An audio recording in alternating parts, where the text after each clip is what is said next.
আসসালামু আলাইকুম। আরাফাত এগুলোর নতুন একটি ভিডিও নিয়ে হাজির হলাম। আজকে গেছিলাম একজনের একটা পারিবারিক খামারের ছোট্ট একটি সেটআপ দেখতে। প্রথমে দেখাচ্ছি কোয়েল পাখির সেটআপ। এখানে কোয়েল পাখির দুটো ছোট ছোট সেটআপ করেছে। এখানে প্রায় 20টির মতো পাখি আছে। প্রথমে ভাই কোয়েল পাখিদের খাবার দিয়ে নিচ্ছে। কোয়েল পাখিদের এখন মোটামুটি ডিমে আছে, তাই জন্য লেয়ার ওয়ান খাবারটা দিচ্ছে।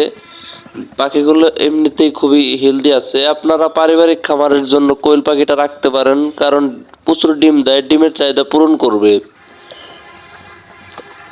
এরপরে আছে দেখেন ভাই, হাঁসের বাচ্চা লালন পালন করছে। এখানে দুটো দেখা যাচ্ছে, আরো আছে হয়তো বা ভিতরে। তারপরে অন্যতম একটি ডিমের চাহিদা পূরণ করছে এই ফার্মি মুরগিগুলো। ভাইয়ের নতুন করে কিছু ফার্মি মুরগি তুলেছে। বাড়ির আঙিনায় মশারি টানিয়ে ভিতরে একটা মুরগির ঘর দিয়ে এভাবেই পালন করছে মুরগিগুলো।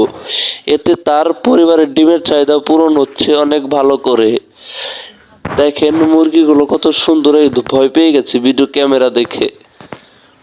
এমনিতে সেটআপটা অনেক সুন্দর হয়েছে।